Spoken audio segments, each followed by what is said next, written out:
¿En qué se traduce en la práctica de las personas, más allá de las leyes, de las políticas de control de la población, etcétera, la ideología de género? ¿Cómo afecta a nuestros hijos, a nuestros alumnos? Pues afecta, aunque no conozcan nada de todo esto que yo he explicado, en la forma de percibir su propia sexualidad. Para una persona que acepta los planteamientos de género, la sexualidad es algo puramente genital y externo, que no compromete su personalidad, maleable, utilizable para obtener placer, sin ningún significado natural, donde la complementariedad hombre o mujer no es un dato, de hecho es una opción, y donde la maternidad no es algo vinculado a la sexualidad, sino otra opción para el que quiera.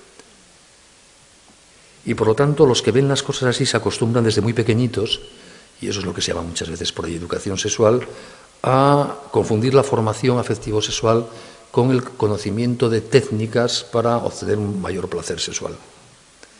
Y entienden por educación sexual el estudio de las combinaciones posibles de agujeros para obtener placer sexual. Y no ven más allá de ese horizonte. Y cuando una persona ha banalizado así su sexualidad, luego intenta construir algo creativo, que eso es el matrimonio, sobre la dimensión sexual de su personalidad, con otra que también ha banalizado su sexualidad, no lo consiguen, porque así es imposible conseguirlo. Y por eso tantos matrimonios fracasan hoy día. Porque van al matrimonio él y ella habiendo trivializado absolutamente la maravilla de su sexualidad. Y sobre algo trivial no se construye nada importante. Y porque además, quienes ven las cosas así, se acostumbran al juego erótico sexual como fuente de placer y van interiorizando que lo único malo que les puede pasar es la vida, quedarse embarazadas. Y por eso a esta visión negativa de la sexualidad se asocia anticoncepción, preservativo, aborto. Y cuando muchos años se juega la sexualidad con esa visión de miedo a la maternidad, es muy difícil cambiarlo luego cuando te casas. Sigue habiendo miedo a la maternidad. Y cuando hay miedo no hay compromiso, y por lo tanto el matrimonio no funciona. Y ese es el problema de una gran parte de nuestros jóvenes cuando se casan, que se casan con la misma ilusión que nos hemos casado todos siempre, de que eso dure para siempre. Pero ya han perdido las claves morales, intelectuales, antropológicas para entender cómo hay que jugar a eso para que pueda durar para siempre. Y eso es lo que me preocupa a mí de la ideología de género, que está lastrando casi sin querer la vida de mucha gente hoy día, que no logra la felicidad, que fracasa en sus más nobles ideales personales, porque ha deformado desde muy pequeñito, porque le han deformado desde muy pequeñito la percepción de su propia sexualidad. Porque no es verdad que la sexualidad sea algo externo, genital, vinculado al placer. No es verdad. La sexualidad es algo mucho más importante. La sexualidad para los seres humanos es sustancial, hasta tal punto que la sexualidad es una de las dos cosas que nos distinguen de los animales. La otra es la racionalidad. Porque los animales se limitan a estar sexuados y ejercer la sexualidad en la época de celo. Pero fuera de la época de celo no afecta para nada su estilo de vida. La vaca y el toro pastan en la pradera igual fuera de la época de celo. En cambio, a los seres humanos la sexualidad nos constituye las 24 horas del día de los 365 días del año de todos los años de nuestra vida. Porque no hay otra forma de ser un ser humano que ser hombre o mujer. Y por lo tanto la feminidad y la masculinidad para nosotros son absolutamente relevantes, constitutivos, esenciales. Y quien banaliza su sexualidad, banaliza su personalidad. Quien hace trivial su sexualidad, hace trivial su personalidad. Por eso es tan importante este tema. No por discusiones políticas, de leyes o ideológicas, que también son importantes, pero son importantes sobre todo por esto. Porque en la medida en que el virus de la ideología de género se extiende en la sociedad, impregna el pequeño corazón y la cabeza de las nuevas generaciones, estamos haciéndoles a estas nuevas generaciones mucho más difícil estar en condiciones óptimas para poder ser felices, para poder hacer algo bueno con su vida. Y esto es lo relevante, esto es lo importante. Por eso la mejor forma de luchar contra la ideología de género, para quien crea como creo yo que hay que luchar contra la ideología de género, es hablar mucho de sexualidad y hablar bien.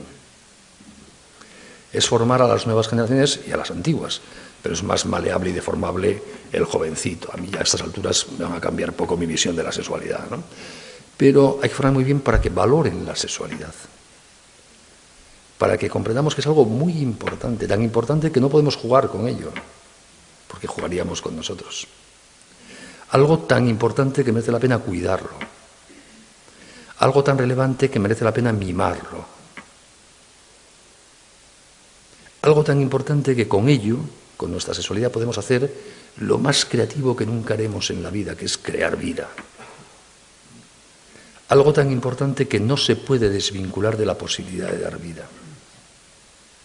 Y que por lo tanto no se puede ejercitar activamente la sexualidad más que cuando uno está en condiciones óptimas de recibir la vida, de ser padre y madre. Por edad, por estado matrimonial, etc. Y que eso merece la pena. Porque quien ve así la sexualidad tiene muchas posibilidades de ser profundamente feliz. Claro, esto lo vemos los mayores más claro. A un joven le falta experiencia para darse cuenta de esto. Un joven no sabe qué hace feliz y qué no hace feliz. Se lo cuentan. Solo los viejos, a base de darnos tortazos, vamos aprendiendo qué cosas nos ayudan a ser felices y cuáles no. A los jóvenes hay que contárselo, pues no les engañan. Y eso es lo que pasa, por ejemplo, con muchas series de moda en la televisión, que impregnadas una visión de la sexualidad de género, engañan a los chicos mostrándoles personajes que viviendo así son felices. Mentira, eso no es lo que sucede en la vida real, normalmente. Pero se les engaña. Y muchos chicos se adhieren al estilo de vida propio de la visión de la ideología de género porque se creen que pueden ser felices como esos falsos personajes, que se es feliz saltando de cama en cama y siendo desleal y temiendo la vida. Y eso no es verdad en la vida real, lo siento. Así no funcionamos los seres humanos. Y basta mirar a nuestro alrededor. Les propongo a ustedes que miren a su alrededor, que piensen en sus hermanos, en sus amigos, sus compañeros de colegio, quienes tienen vidas plenas, felices, rodeados de cariño y quienes no. Y vamos viendo que en general, quien se toma en serio su sexualidad, en general la vida humana hay de todo porque somos libres, ¿no? Pero en general tiene muchas más posibilidades de tener vidas muy centradas. Y quien ha banalizado su responsabilidad sexual tiene muchas posibilidades de estar solo y aburrido. Porque las cosas son así, ¿qué le vamos a hacer? Entonces, como las cosas son así, es muy bueno contárselas a los chicos, que las cosas son así. Porque si no, a lo mejor les cuentan un relato falso y les engañan. Por eso hay que hablar mucho de sexualidad. Y bien. En el hogar. En la escuela. En la escuela de la mano de los padres. Pero en una sociedad profundamente hipersexualizada como la nuestra, sería absurdo que la sexualidad no aparezca en la escuela como si fuese algo extraño, de lo que no se puede hablar. Aunque la responsabilidad es de los padres. Y en el hogar debemos hablar de sexualidad, desde que son muy pequeñitos. No hablar cuando tienen 11 años o 12, que pueden estar corrompidos absolutamente. Hay que hablar de sexualidad cuando tienen 1 año y 2, y 3, y 4, y 5.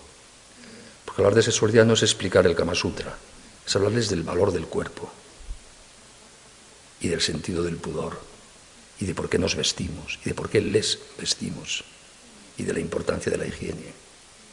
Y de la maravilla de que haya niños y niñas para que un día haya papás y mamás. Y hablar bien de la vida, del embarazo, de la esperanza. Eso es educar en la sexualidad.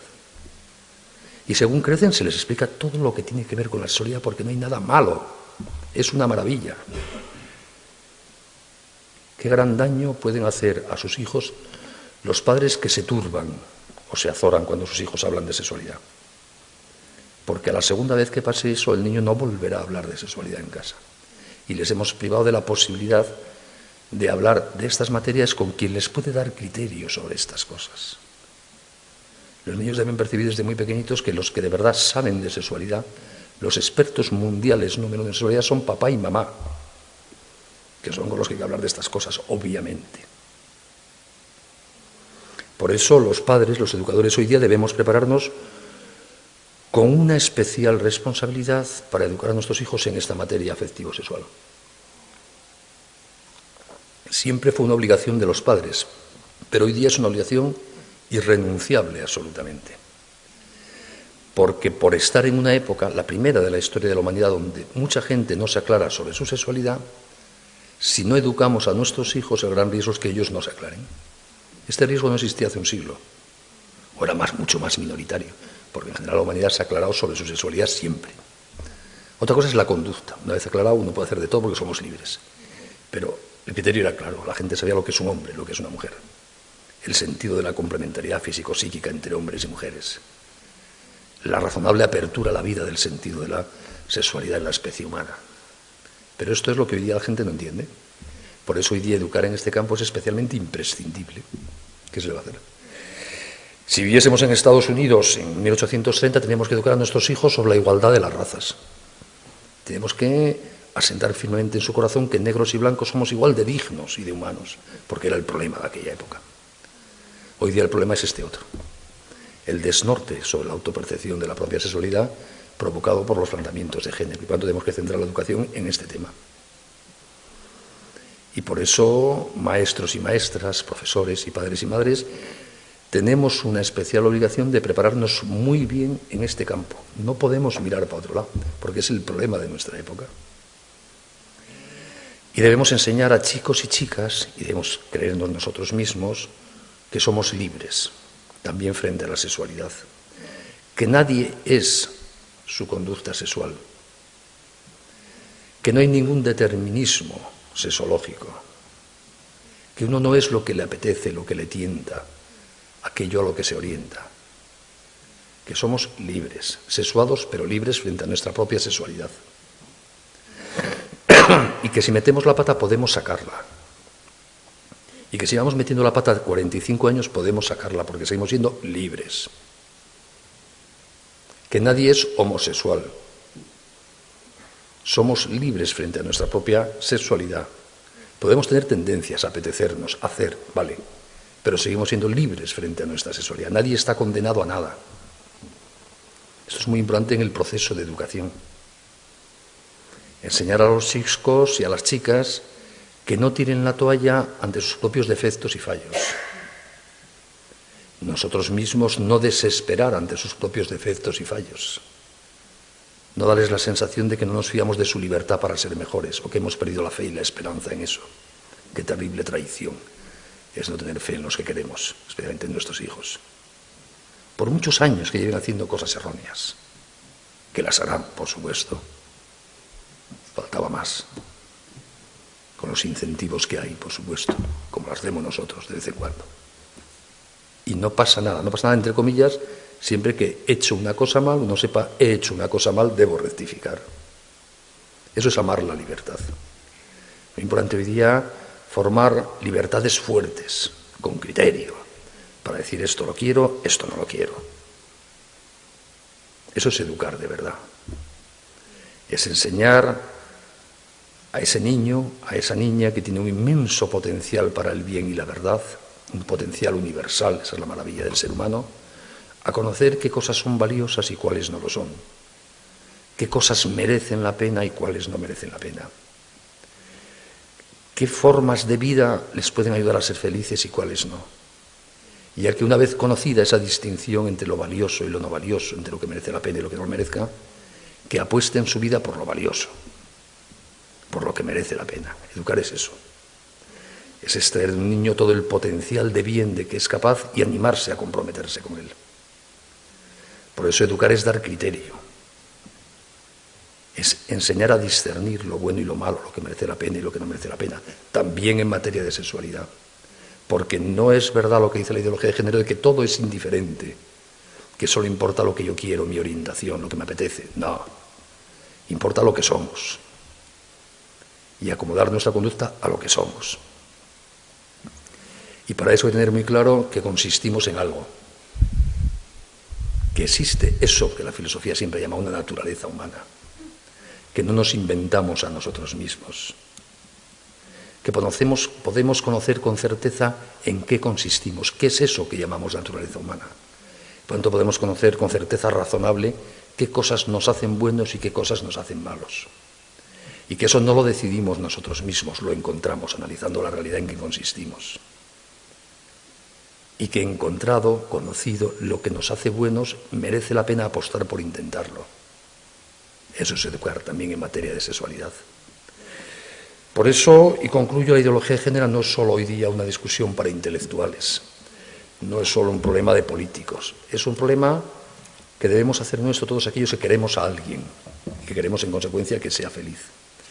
Porque si queremos ayudar a aquel al que queremos a ser feliz, tenemos que ayudarle en la medida de nuestras posibilidades a aclararse sobre su sexualidad, a no dejarse desnortar, en consecuencia a no dejarse desviar en la autopercepción de su cuerpo y de su sexualidad por los fundamentos erróneos de la ideología de género. Y tenemos que aprender a hablar bien de la sexualidad y de la familia y del matrimonio y de la vida. Para hablando bien ayudar a los demás a hacerse buenos. Para hablando bien de estas cosas ayudar a los demás a apreciarlas. Eso es educación, eso es amistad, eso es influencia en la sociedad.